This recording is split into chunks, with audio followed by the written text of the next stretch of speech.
வாழ்க வையகம், வாழ்க வையகம், வாழ்க வளமுடன். வேதாத்ரி மகரிஷி அவர்களின் நாள் ஒரு நச்சிந்தனை. நாள் ஜூன் 21.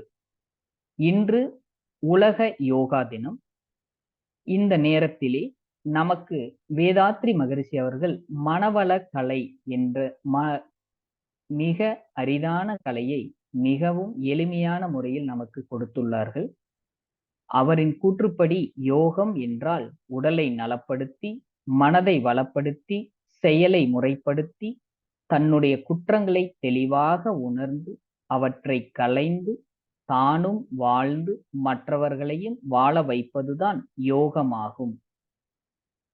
அவ்வாறாக மகரிஷியின் கூற்றுப்படி நாம் அனைவரும் நமது குடும்பத்தாருக்கு இந்த மனவளக்கலையை எடுத்து கூறி, அவர்களையும் அருகில் உள்ள அறிவு திருக்கோயில்கள் மற்றும் நமது தவ மையங்களில் யோக பயிற்சிகளை கற்றுக்கொண்டு நீங்களும் உங்கள் அன்பு குடும்பமும் வாழ்க வளமுடன் என்று வாழ எல்லாம் வல்ல இறையர்களையும் குருவர்களையும் நாங்கள் பிரார்த்திக்கிறோம்.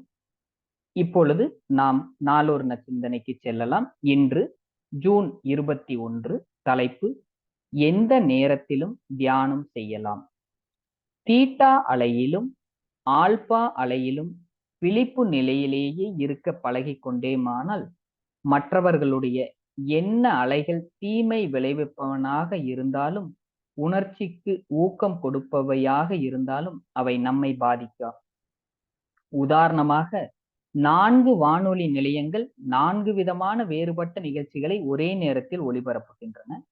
நம் ரேடியோவை எந்த அலை நீளத்தில் வைக்கிறோமோ அது மாத்திரம்தான் இங்கே கேட்கும். மற்றவை எல்லாம் வந்து மோதும், ஆனால் கேட்காது. அதுபோலவே தேவையற்ற அலைக்கழிப்பு பாதிப்பு இல்லாமல் விட்டு விலகி எந்த நிலையில் இருக்கிறோமோ அந்த நிலைக்கு ஏற்ப நமக்கு என்ன தேவையோ அது கிடைக்கும். நாம் என்ன செய்ய வேண்டுமோ அதை நினைப்போம்.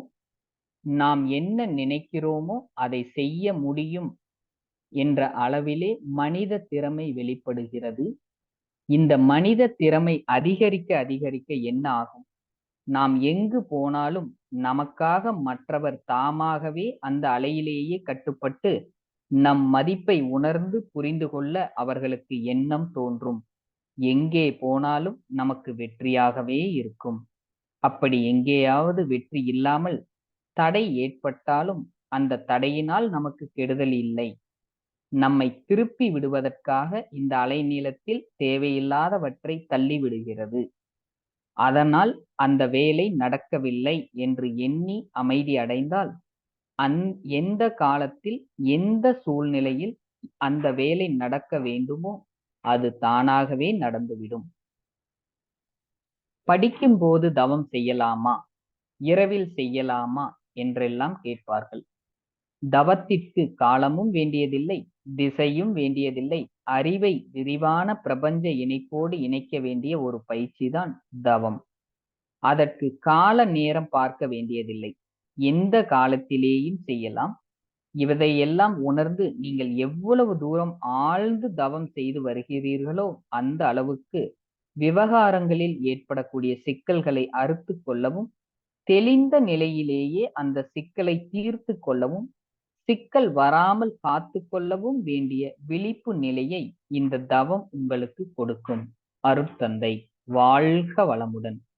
அனைவருக்கும் இனிய யோகா தினத்தை மீண்டும் ஒரு முறை நாங்கள் எங்கள் வேதக்கனி தவ மையம் மற்றும் வேதக்கனி யோக வித்யாலயா சேலம் அம்மாப்பேட்டை எங்களின் சார்பாக உங்களுக்கு தெரிவித்துக் கொண்டு, நீங்களும் உங்கள் அன்பு குடும்பமும் அருட்பேராற்றல் கருணையினால் உடல் நலம், நீல் ஆயுள், நிறை செல்வம், உயர் புகழ், மெய்ஞானம் ஓங்கி வாழ்க வளமுடன் என்று அன்போடு வாழ்த்துகிறோம். வாழ்க வளமுடன்.